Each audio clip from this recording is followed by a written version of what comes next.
Pour aller plus loin sur ce sujet, nous sommes en direct de Paris avec Mustapha Tossa, journaliste et éditorialiste. Bonsoir et merci de réagir à ce sujet. Le Conseil d'État étudie un recours déposé pour demander la suspension de l'interdiction des manifestations pro-palestiniennes ordonnées par le ministre de l'Intérieur. Comment expliquez-vous cette décision et quelle lecture en faites-vous ?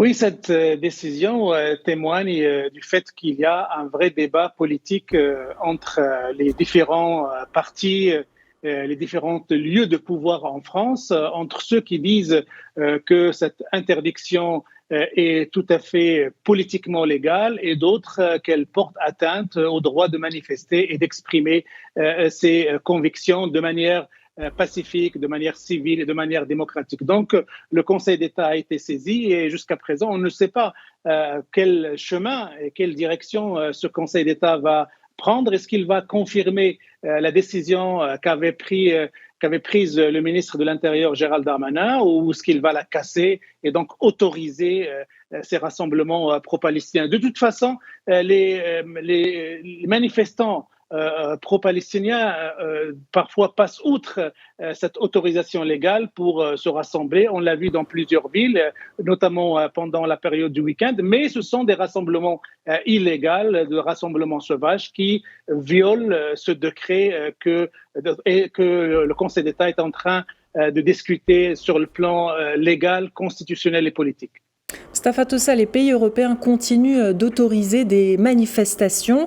On le sait, pro-palestiniennes. La France est critiquée pour ces mesures d'interdiction de manifestations pro-palestiniennes. Est-ce, selon vous, une atteinte à la liberté d'expression ? En tout cas, l'autorité qui a pris la décision d'interdire ces rassemblements pro-palestiniens justifie cette démarche en disant qu'il y a une peur que ça dégénère en confrontation violente.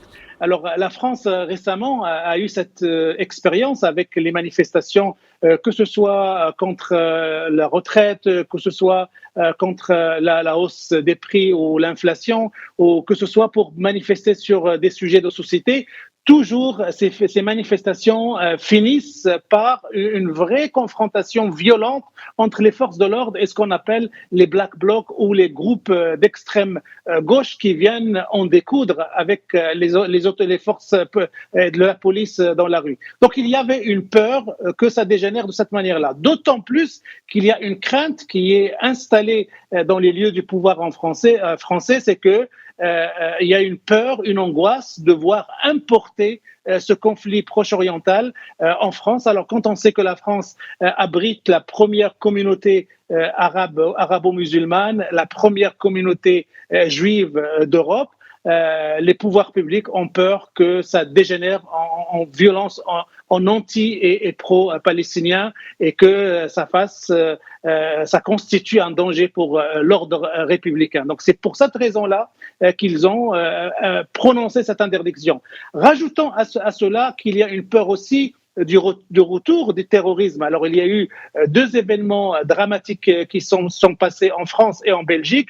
D'abord, l'assassinat de ce professeur Dominique Bernard dans la ville d'Arras, plus l'assassinat de ses citoyens suédois à Bruxelles. Ça fait planer le retour du terrorisme en Europe et ça fait renforcer ce genre de décisions qui interdisent ces manifestations pro-palestiniennes. Une dernière question, Mustapha Tossa. La plus haute juridiction française doit se prononcer sur la question. Est-ce une première dans l'Hexagone et quelle est votre analyse de cette évolution de la situation en France ? Non, ce n'est pas une première que le Conseil d'État soit saisi pour voir la constitutionnalité, la légalité d'une telle décision. Mais j'imagine que, comme sur beaucoup de questions, ce Conseil d'État va prendre en considération les préoccupations, les motivations politiques qui étaient derrière cette interdiction. Alors, moi, je ne serais pas du tout étonné que ce Conseil d'État puisse d'une manière ou d'une autre, conforter le ministre de l'Intérieur, Gérald Darmanin, dans sa décision, même si il y a d'autres voix, notamment au sein du parti de gauche, qui espèrent que le Conseil d'État puisse casser cette décision et autoriser les Français qui le veulent à descendre pacifiquement dans la rue pour manifester leur soutien aux Palestiniens sous les bombes israéliennes à Gaza aujourd'hui. Merci Mustapha Tossa d'avoir répondu aux questions de Médien TV, journaliste et éditorialiste. Vous étiez en direct de Paris. Merci à vous.